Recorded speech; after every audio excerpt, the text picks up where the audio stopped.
Hello everyone, आज date है 28 मार्च 2022 और द हिंदू न्यूज एनालिसिस में आपका स्वागत है। इस वीडियो में हम द हिंदू की इंपॉर्टेंट न्यूज़ को एग्जाम के पॉइंट ऑफ व्यू से डिस्कस करेंगे। नीचे डिस्क्रिप्शन बॉक्स में Telegram channel Volcano IAS academy का लिंक दिया हुआ है। आप Telegram channel Volcano IAS academy के साथ में जुड़ सकते हैं। वहाँ पर हर exam means UPSC, state PCS and other exams के पॉइंट ऑफ व्यू से काफ़ी इंपॉर्टेंट इन्फॉर्मेशन आप सभी के साथ में शेयर की जाती है। तो चलो स्टार्ट करते हैं। वीडियो को स्टार्ट करेंगे एक ज्योग्राफिकल मैप क्वेश्चन के साथ में। और आज आपका क्वेश्चन ये है कि लेक मार्टानो को आपको मैप में व्यू करना है, फिर इससे रिलेटेड हर इंपॉर्टेंट फैक्ट्स को एंड इंफॉर्मेशन को कमेंट बॉक्स में टाइप करना है। कल हमने आपसे क्वेश्चन पूछा था सेला टनल को लेकर के, तो सेला टनल से रिलेटेड कुछ इंपॉर्टेंट फैक्ट्स को अगर हम डिस्कस करें जो हमारे एग्जाम के पॉइंट ऑफ व्यू से इंपॉर्टेंट हो सकते हैं। सेला टनल एक अंडर कंस्ट्रक्शन रोड प्रोजेक्ट है जिसको इसलिए बनाया जा रहा है कि असम में गुवाहाटी वाले रीजन से अरुणाचल प्रदेश का जो तवांग रीजन है जो बॉर्डर एरिया में एग्जिस्ट करता है, वहाँ तक हम easily all weather connectivity provide कर सकें। आप सभी को पता है कि प्रेजेंट टाइम में हमारी गवर्नमेंट जो है वो हमारे बॉर्डर एरियाज़ तक अपनी कनेक्टिविटी को इजीली बनाने के लिए बहुत सारी कोशिश कर रही है। जैसे कि अगर हम बात करें कि अभी प्रेजेंट टाइम में उत्तराखंड में जो चार धाम प्रोजेक्ट बनाया जा रहा है जिसमें जो रोड एरिया है उसको वाइडन करने की कोशिश की जा रही है, वो प्रोजेक्ट भी इसीलिए प्रिपेयर किया गया कि गवर्नमेंट जो है अगर कुछ वॉर जैसे इशू क्रिएट होते हैं तो वहाँ पर जो नेबर कंट्री है उसको काउंटर करने के लिए अपने जो डिफेंस वेपन्स है, अपने जो आर्मी पर्सनल हैं, उनको इजीली वहां तक पहुंचा सके। आपका क्वेश्चन ये है कि अभी प्रेजेंट टाइम में चार धाम प्रोजेक्ट को ओवरव्यू करने के लिए सुप्रीम कोर्ट ने एक कमेटी के रिकमेंडेशन की बात की थी। उस कमेटी का नेम आपको कमेंट बॉक्स में बताना है कि चार धाम प्रोजेक्ट पर जो गवर्नमेंट है, सेंट्रल गवर्नमेंट उस पर वर्क करेगी तो उसमें ध्यान रखना है कि जो हमारा हिमालयन रीजन है उसको कोई भी एक तरीके से उसके ऊपर जो इम्पैक्ट पड़ रहा है उसको ओवरव्यू करने के लिए इस कमेटी को बनाया गया है। द हिंदू के फ्रंट पेज पर important news, first important article है रशिया यूक्रेन वॉर की वजह से कुछ इम्पैक्ट हम देख रहे हैं, कुछ इफेक्ट हम देख रहे हैं। अभी प्रेजेंट टाइम में आपने ये देखा होगा कि हमारे इंडिया में बहुत सारे कंट्रीज़ के जो मिनिस्टर्स हैं या उनके हायर लेवल के जो कमिश्नर्स हैं वो हमारे इंडिया में विजिट कर रहे हैं या फिर रेगुलर हमारे जो कंट्री के रिप्रेजेंटेटिव हैं उनके साथ में वर्चुअली डिस्कशन कर रहे हैं। आप सभी को पता है इसका एक मेजर रीजन है कि रशिया को लेकर के इंडिया का जो स्टैंड रहा है यूनाइटेड नेशन में, उसी वो पॉइंट ही इसका एक मेजर रीजन है कि जिस तरीके से इंडिया ने अपनी एब्सटेन पॉलिसी को फॉलो किया है उसी को लेकर के यहाँ पर western countries and other countries कोशिश कर रहे हैं कि इंडिया का जो स्टैंड है वो चेंज होना चाहिए। कल भी हमने डिस्कस किया था कि ऑस्ट्रेलिया के जो हाई कमिश्नर हैं उन्होंने ये बोला कि क्वेड ग्रुप में इंडिया का जो स्टैंड है उसको लेकर के कोई भी डिफ्रेंशिएट क्रिएट नहीं हुआ है क्वेड ग्रुप के जो अदर मेंबर्स हैं, क्योंकि हमें पता है कि इंडिया को अगर हमें रशिया के लेकर के भी अपनी जो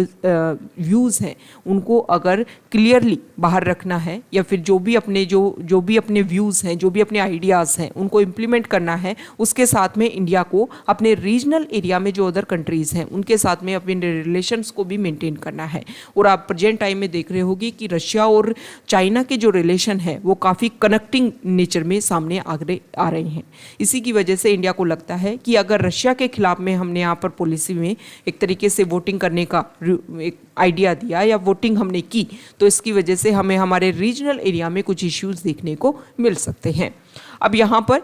इस वीक में रशिया के फॉरेन मिनिस्टर जो है वो इंडिया की विजिट पर आएंगे, दिल्ली विजिट पर आ रहे हैं रशिया के फॉरेन मिनिस्टर। अब डिस्कशन किस पर हो सकता है? ऑयल परचेज पर, पेमेंट सिस्टम पर और डिफेंस सप्लाई जो हर्डल्स देखने को मिल रही है उन सभी को लेकर के डिस्कशन हो सकता है। आप सभी को पता है कि रशिया के ऑयल के ऊपर एक तरीके से रिस्ट्रिक्शन लगा दिया है यूएस ने और ये कोशिश की है कि रशिया से कोई भी ऑयल ना खरीदे। इसके अलावा पेमेंट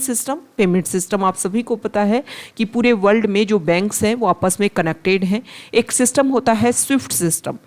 सिस्टम के थ्रू जो पेमेंट है वो एक कंट्री से दूसरे कंट्री में करना काफ़ी ज़्यादा ईजी हो जाता है। स्विफ्ट सिस्टम क्या होता है? स्विफ्ट सिस्टम में एक कोड होता है,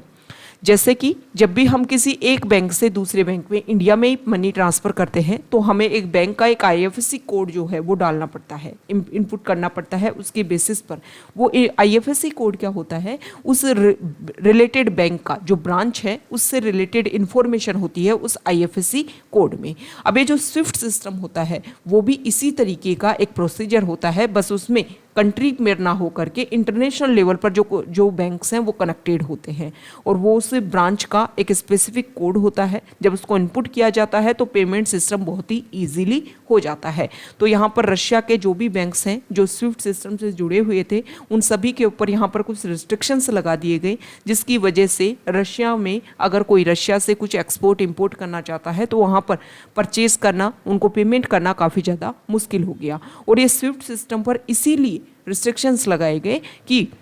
रशिया से मान लो कोई कंट्री जो है वो एक्सपोर्ट कुछ करना चाहती है या वहाँ से कुछ इंपोर्ट वहाँ पर करना चाहती है, इंपोर्ट करना चाहती है या फिर एक्सपोर्ट करना चाहती है, और उसके लिए पेमेंट करना है। तो पहले इजीली प्रोसीजर होता था, मिनटों के हिसाब से वहाँ पर पेमेंट हो जाता होगा, लेकिन अब यहाँ पर कौन सी जो करेंसी है उसमें पेमेंट किया जाए, डायरेक्टली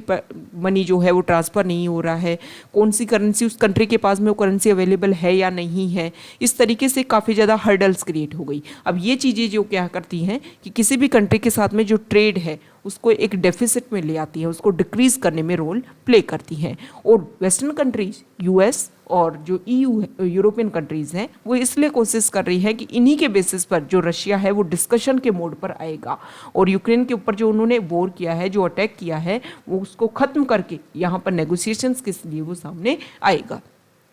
इसके अलावा defence supply, S-400 defence system, इसके अलावा और भी बहुत सारे डिफेंस वेपन्स हम रशिया से खरीदने वाले थे, उसको लेकर के भी यहाँ पर डिस्कशन हो सकता है। ओके, तो ये कुछ प्रोसीजर है जिनके पॉइंट पर डिस्कशन हो सकता है, ये हमने रखने की कोशिश की है। अब वो तो यहाँ पर विजिट पर आएंगे, फिर किन किन पॉइंट्स के ऊपर डिस्कशन हुआ है, ये पॉइंट जो हैं वो हमारे लिए इम्पोर्टेंट रहेंगे।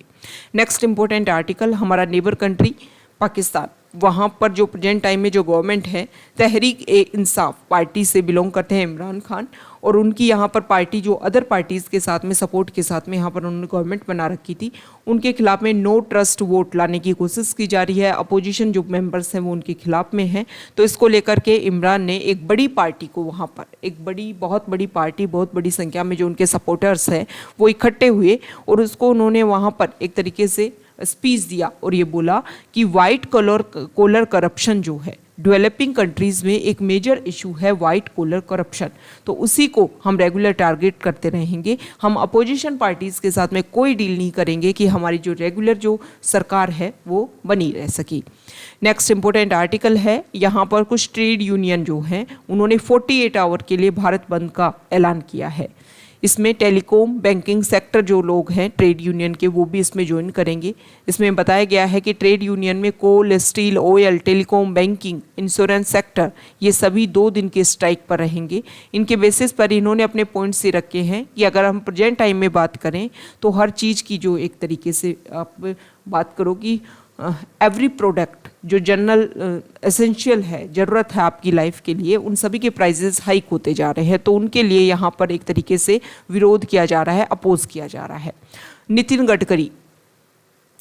उन्होंने एक मीटिंग में कुछ इंपॉर्टेंट बात बोली। उन्होंने ये बात रखी कि देखो,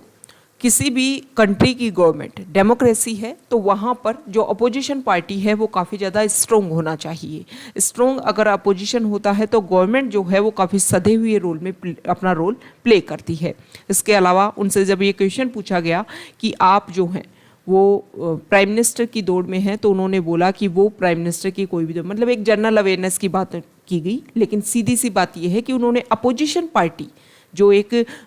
गवर्नमेंट के बाद में जो मेजोरिटी में जो पार्टी रहती है, जिसके बाद हाईएस्ट सीट रहती है, उसको लेकर के उन्होंने बोला कि अपोजिशन जितना स्ट्रॉन्ग होता है, किसी भी कंट्री का जो रूलिंग पावर है वो उतना ही स्ट्रॉन्ग होता है। वहाँ पर रूल्स एंड रेगुलेशंस जो हैं वो इतने ही अच्छे लेवल पर इम्प्लीमेंट होने की कोशिश होती है। यहाँ पर लगभग 2 साल के बाद में हमारे यहाँ पर जो भी इंटरनेशनल फ्लाइट्स हैं उन सभी को ओपन कर दिया गया है, और उसी के बेसिस पर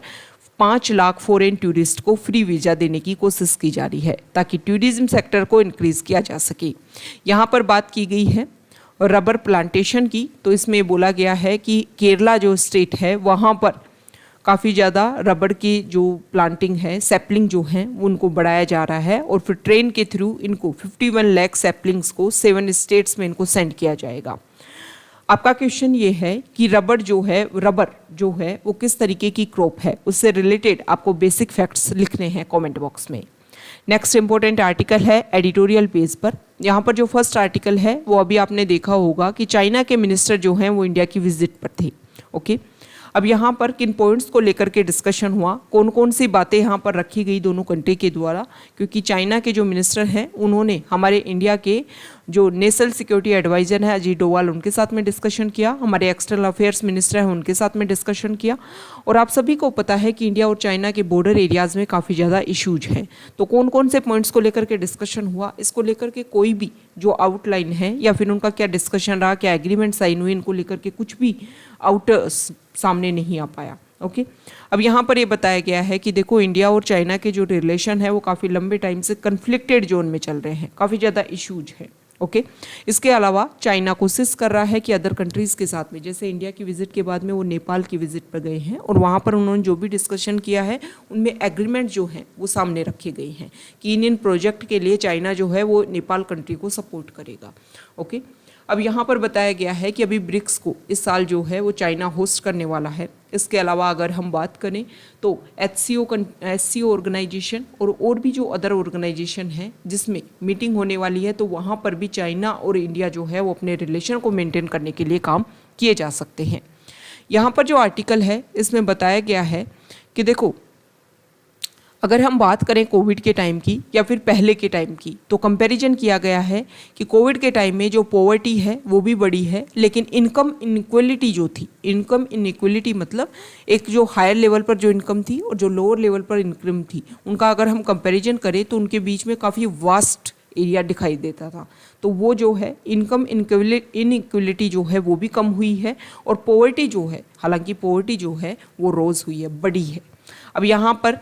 अलग अलग लेवल पर यहाँ पर बात करने की कोशिश की गई है, डाटा यहाँ पर शो किए गए हैं कि अगर हम बात करें, देखो we found that extreme poverty defined by the World Bank as the percentage of the population with an income below $1.90 rose from 7.6% in November 2019 to 11.7% इन जुलाई 2021। मतलब पॉपुलेशन की जो संख्या है वो पॉवर्टी लाइन में कितने लोग हैं उनकी संख्या बढ़ गई है। इनकम इनइक्वलिटी की बात की गई है कि 2019 में average monthly income of house holds in top 25% and bottom 25% of the income distribution was approximately 45,000 and 8,000 respectively. In urban areas 500,000 and 7,500। तो यहाँ पर ये बताया गया है कि दोनों में जो डिफरेंस था, हमने पहले भी बोला कि हायर लेवल पर और लोअर लेवल पर जो डिफरेंस है वो काफ़ी ज़्यादा था, लेकिन धीरे धीरे उसमें कॉन्ट्रैक्शन देखने को मिला है। नेक्स्ट इंपॉर्टेंट आर्टिकल है, यहाँ पर चेस को लेकर के हमारे इंडिया का क्या फ्यूचर है उसके बारे में कुछ इंपॉर्टेंट फैक्ट्स यहाँ पर दे रखे हैं जिसको आप व्यू कर सकते हो कि 72 ग्रैंड मास्टर 21 एज से कम के एज के जो बच्चे हैं, जो ग्रैंड मास्टर हैं 72 पूरे वर्ल्ड में, उसमें से 11 जो हैं वो इंडिया से बिलोंग करते हैं। India has a bright future in chess. Top 20 junior players in world belong to India. Top 20 में 6 जो हैं वो इंडिया से बिलोंग करते हैं।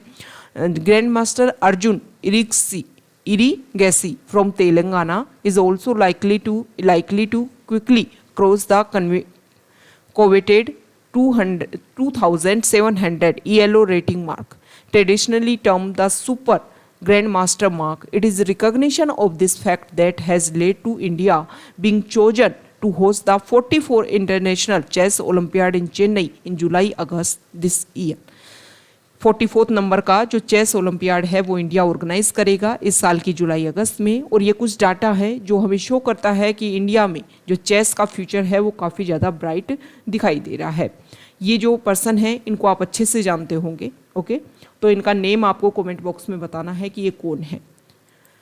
नेक्स्ट इंपॉर्टेंट आर्टिकल है पेज नंबर 8 पर। यहाँ पर जो आर्टिकल है वो यूएस कोशिश कर रहा है कि यूरोपियन कंट्रीज़ की, यूरोपियन यूनियन की जो डिपेंडेंसी है रशिया के ऊपर नेचुरल गैस को लेकर के, उसको ख़त्म किया जा सके। हालांकि उन्होंने टारगेट लिया है कि 2030 तक हम ये जो डिपेंडेंसी है उसको ख़त्म करेंगे। यहाँ पर कुछ इंपॉर्टेंट डाटा है। सबसे पहले तो ये बोला गया है कि यूरोप जो है वो रशिया के एक्सपोर्ट पर काफ़ी ज़्यादा डिपेंड करता है। नेचुरल गैस रिक्वायरमेंट की अगर हम बात करें तो 40% तक नेचुरल गैस यूरोपियन कंट्री जो है वो रशिया से लेता है। जर्मनी और इसके अलावा और भी बहुत सारी जो कंट्रीज़ हैं, इसमें ईस्टर्न यूरोप के कंट्रीज आते हैं, वो रशिया पर 80% से भी ज़्यादा अपने नेचुरल गैस नीड्स के लिए डिपेंड करते हैं।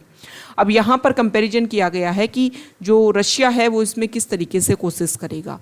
तो इसमें सबसे पहले तो ये बताया गया है कि पहली बार जो भी रशिया की नेचुरल गैस है उसको लेकर के परेशानी क्रिएट नहीं हुई है। 2006-2009 में भी रशिया ने अपने गैस के जो प्राइजेज है उनको हाइक कर दिया था ताकि वो यूक्रेन को पनिश कर सके। पहले प्रॉब्लम ये थी कि रशिया से जो भी नेचुरल गैस पास होती थी यूरोपियन कंट्रीज़ में वो एक तरीके से डिपेंड करती थी यूक्रेन के ऊपर, क्योंकि यूक्रेन से ही ये जो प्रोजेक्ट है पाइपलाइन जो है वो इम्प्लीमेंट किया गया था। हालांकि इसका अल्टरनेट नॉर्ड स्ट्रीम 2 के नाम से इसका जो अल्टरनेट है वो ढूंढा गया ताकि डायरेक्टली यूरोपियन कंट्रीज़ तक अपनी जो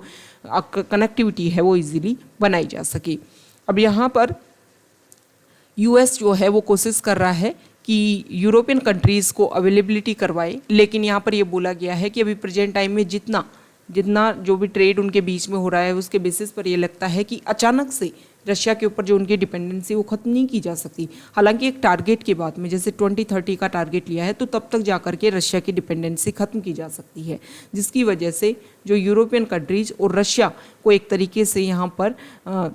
एक तरीके से उनको सेपरेट किया जा रहा है कि जब सभी कंट्रीज़ उनके खिलाफ में कुछ सैंक्शंस लगाएंगे, उनसे जो प्रोडक्ट्स उनको नहीं खरीदेंगे, तभी जाकर के वो डिस्कशन के मोड पर आएगा। यहाँ पर जो आर्टिकल है वो देखो, जो हमारे NRI है जो 6 मंथ से ज़्यादा अगर फॉरेन कंट्रीज़ में रह रहे हैं कोई इंडिया के सिटीजन, इंडिया के पर्सन, तो उनको वोटिंग राइट्स नहीं दिए जाते थे। लेकिन जो रिप्रेजेंटेशन ऑफ पीपल्स एक्ट 2010 है उसमें ये चेंज किया गया कि 6 मंथ से ज़्यादा जो पर्सन हैं जो अब्रॉड में रह रहे हैं have been able to vote but only in person at the polling station where they have been rolled as an overseas इलेक्टर। मतलब उनका जो वीज़ा होता था, उनका जो एक तरीके से उनके जो प्रूफ हैं उनके ऊपर जो एड्रेस होता था, उसी के बेसिस पर इलेक्शन कमीशन ऑफ इंडिया अपनी जो इलेक्टोरल रोल्स बनाते हैं उसमें उनका नाम रजिस्टर करते थे और उनको ऑफलाइन मोड में आकर के ही वोट डालना होता था अपनी सीट के ऊपर। ओके, लेकिन अब ये डिसाइड किया जा रहा है कि जो भी ओवरसीज सिटीजन्स हैं उनके लिए वोटिंग राइट्स जो हैं वो काफ़ी इजीली बनाए जा सकें, वो ऑनलाइन बेसिस पर भी ये ट्रांसफ़र कर सकी। अभी हमारी जो पार्लियामेंट है उसमें हमारे लॉ मिनिस्टर ने एक क्वेश्चन का आंसर देते हुए ये बात रखी कि जल्द ही हम कोशिश कर रहे हैं कि जो NRI सिटीजन्स हैं उनके लिए वोटिंग सिस्टम है वो काफ़ी ईजी लेवल पर इम्प्लीमेंट करने की कोशिश की जा सके। Next important news page number 10 पर, यहाँ पर जो आर्टिकल है वो इंडिया की स्पेस इकोनॉमी को वैल्यूएशन किया गया है और बताया गया है कि हमारी जो स्पेस इकोनॉमी है उसमें ग्रोथ देखने को मिली है। GDP का 0.23% जो है वो प्रेजेंट टाइम में स्पेस इकोनॉमी अपना कंट्रीब्यूशन दे रही है। जो 2 प्रीमियर इंस्टीट्यूशंस हैं उन्होंने ये सारी जो भी कैलकुलेशन है वो की है। इन इंस्टीट्यूशन का नाम है CDS centre for development studies and IIST Indian institute of space science and technology. उन्होंने ये जो फिगर है उनको सामने रखा है। नेक्स्ट इंपॉर्टेंट आर्टिकल है, आसाम के जो CM हैं वो चाहते हैं कि NRC एक फ्रेश तरीके से दोबारा से सामने रखी जा सके। अभी कुछ टाइम पहले हमने डिस्कस किया था कि आसाम की गवर्नमेंट ये चाहती है कि सुप्रीम कोर्ट की सहायता लेकर के सेंटर को ये आदेश दिया जाए कि जो आधार कार्ड्स वो 27 लाख लोग जिनके बायोमेट्रिक्स जो है कलेक्ट किया गया है उनके आधार कार्ड जो हैं वो जारी किए जाए, क्योंकि बहुत सारी ऐसी स्कीम हैं जिनके बेनिफिट्स उनको नहीं मिल पा रहे हैं। यहाँ पर जो आर्टिकल है वो गवर्नमेंट ने सुप्रीम कोर्ट में एक बात रखी, उन्होंने बोला कि स्टेट्स जो हैं वो माइनॉरिटीज़ को आइडेंटिफाई कर सकते हैं। यहाँ पर ये बताया गया कि 9 प्लेसेस हमारे इंडिया में ऐसे हैं जहाँ पर हिंदुइज्म, बाहाइज्म एंड जुदाइज्म ये एक माइनॉरिटी के नेम पे आते हैं। मतलब ऐसा नहीं है कि पूरे इंडिया में जो मेजोरिटी में है वो हर एरिया में भी मेजोरिटी में हो। तो यहाँ पर सेंट्रल गवर्नमेंट ने एक बात रखी है कि स्टेट जो हैं वो अपने अपने एरिया में कौन कौन माइनॉरिटी में है उनका पता लगाए और फिर उसके बेसिस पर वहाँ पर जो एजुकेशनल इंस्टीट्यूशन है माइनॉरिटीज़ के बेसिस पर उनको खोलने की अनुमति दी जा सकती है। यहाँ पर ये बताया गया है कि देखो हिंदुइज्म, बाहाइज्म और ये जो रिलीजन है वो लद्दाख, मिज़ोरम, लक्षद्वीप, कश्मीर, नागालैंड, मेघालय, अरुणाचल प्रदेश, पंजाब एंड मणिपुर, इनमें ये किस तरीके से आते हैं, माइनॉरिटी बेसिस पर आते हैं। नेक्स्ट इंपॉर्टेंट आर्टिकल, मन की बात में हमारे जो प्राइम मिनिस्टर हैं उन्होंने बात रखी लोकल फॉर ग्लोबल के लिए। उन्होंने अभी हमारा जो एक्सपोर्ट है 400 बिलियन को जिसने क्रॉस किया है पहली बार, उसको लेकर के वो काफ़ी ज़्यादा उन्होंने अप्रिशिएशन किया इंडिया का, और बात बोली कि हमारे जो भी प्रोडक्ट्स हैं उनको हमें इंटरनेशनल लेवल तक पहुँचाना है। इंडिया और यूएई के बीच में जो फ्री ट्रेड एग्रीमेंट हुआ था वो बोला जा रहा है कि 1 मई से वो इम्प्लीमेंट कर दिया जाएगा। Next important article page number 12 पर, यहाँ पर जो आर्टिकल है इसमें बोला गया है कि म्यांमार के अभी बिम्स्टेक ऑर्गेनाइजेशन की मीटिंग है जिसको श्रीलंका होस्ट कर रहा है। तो ऐसा पहली बार है कि कोई एरिया या कोई कंट्री जो है वो आर्मी के द्वारा रूल है, मतलब वहाँ पर डेमोक्रेसी को एलिमिनेट किया गया है और आर्मी अपनी जो पॉलिसी है उनको इम्प्लीमेंट कर रहा है। तो पहली बार ऐसा होगा कि इंडिया इस तरीके की किसी मीटिंग को, किसी फोरम को अटेंड करेगा जहाँ पर junta run state administrative council जो है वो रूल कर रहा है। अब यहाँ पर डिस्कशन हो सकता है म्यांमार को लेकर के भी। बिम्स्टेक के बारे में हमने कल भी डिस्कस किया था बेसिक फैक्ट्स कि साउथ एशिया और साउथ ईस्ट एशिया के जो कंट्रीज़ हैं उनको जोड़ने का काम करता है, उनके बीच में कोऑपरेशन का रोल प्ले करता है, क्योंकि जो साउथ ईस्ट एशिया से थाईलैंड और म्यांमार जो हैं वो इसके मेंबर कंट्री हैं, और 5 स्टेट जो हैं, 5 कंट्री जो हैं वो साउथ एशिया से इसमें आते हैं। 2004 में इसका नाम चेंज करके बिम्स्टेक कर दिया गया था। ओके, और इसका परमानेंट सेक्रेटरीट कहाँ है वो आपको कमेंट बॉक्स में बताना है। यहाँ पर MBBS की सीट जो हैं वो 2014 से किस तरीके से इंक्रीज़ हुई हैं उसके बारे में बताया गया है कि हमारे इंडिया में अभी प्रेजेंट टाइम में डॉक्टर पॉपुलेशन रेशियो की अगर हम बात करें तो 834 लोगों के ऊपर हमारे इंडिया में एक डॉक्टर है। ओके, यहाँ पर सुप्रीम कोर्ट जो है एक तरीके से, हाँ, यहाँ पर जो आर्टिकल है वो कोविड की जो बूस्टर डोज है उसकी क्या एफिकेसी है उसको लेकर के डिबेट किया जा रहा है कि क्या उसका क्या रिजल्ट रह रहा है, किस तरीके से वो अपनी जो भी बूस्टर डोज जो है वो अपना रोल प्ले कर रही है, उसकी वजह से कितना इम्प्रूवमेंट देखने को मिल रहा है, उसको लेकर के रेगुलर डिस्कशन चल रहा है। नेक्स्ट इंपॉर्टेंट आर्टिकल है न्यूक्लियर डील को लेकर के जो भी बीच में गैप है उन सभी को फिल करने के लिए यूरोपियन यूनियन के जो एनवॉय हैं वो ईरान से एक तरीके से डिस्कशन करेंगे ताकि जो भी प्रॉब्लम है, जो भी गैप्स हैं उन सभी को फिल किया जा सके और जो भी इशू हैं उनको सॉल्व किया जा सके। यहाँ पर जो आर्टिकल है, देखो अभी हमने देखा कि रशिया ने यूक्रेन के ऊपर अटैक किया, उसकी शुरुआत हुई थी कि वहाँ का जो ईस्टर्न पार्ट पर 2 एरिया लुहांस्क और डोनेट्स्क जो एरिया थे उनको रिकॉग्निशन दी रशिया ने। अब वहाँ पर जो रिबेल रीजन है उन्होंने वो बोल रहे हैं कि हम रेफरेंडम करवाएंगे और हम रशिया को ज्वाइन करना चाहते हैं। हालांकि हम ग्लोबली लेवल पर देखें तो उन ग्लोबली लेवल पर अभी तक ये 2 एरियाज़ जो हैं वो इसको ग्लोबली लेवल पर अदर कंट्री जो है वो इसको मेंबर मानते हैं, पार्ट मानते हैं यूक्रेन का, वो इसको रशिया का पार्ट या फिर इंडिपेंडेंट एरिया के रूप में इसको डिक्लेयर नहीं करते हैं। नेक्स्ट इंपॉर्टेंट आर्टिकल, अफगानिस्तान में रेगुलर जो एक्टिविस्ट हैं वो प्रोटेस्ट कर रहे हैं कि गर्ल्स के लिए जो स्कूल है वो 1 वीक के अंदर दोबारा से ओपन होनी चाहिए। यहाँ पर सऊदी अरेबिया और यमन के बीच में जो इशू है वो रेगुलर चलता रहता है। तो यहाँ पर Saudi lead कोalition launch strike on Yemen में जो हैती रिबेल्स का एरिया है और उनकी जो कैपिटल है सना, उसके ऊपर टारगेट करने की कोशिश की गई है। तो यहाँ पर ये इस आर्टिकल में ये बताया गया है कि जो हैती रिबेल्स हैं उन्होंने 3 डेज़ को लेकर के एक पीस को लेकर के एक डिस्कशन करना स्टार्ट किया था कि हम डिस्कशन करेंगे कुछ पॉइंट्स को लेकर के ताकि जो भी इशू है उसको हम ख़त्म कर सकें। लेकिन यहाँ पर रशिया ने जो स्ट्राइक किया है इसकी वजह से जो इशू है वो दोबारा से क्रिएट हो सकता है। तो ये आज का हमारा द हिंदू का डिस्कशन था। अगर आप यहाँ तक आए हैं, वीडियो आपको अच्छा लगा है तो प्लीज़ वीडियो को लाइक कीजिए, शेयर कीजिए और चैनल को सब्सक्राइब कीजिए। Okay, thank you.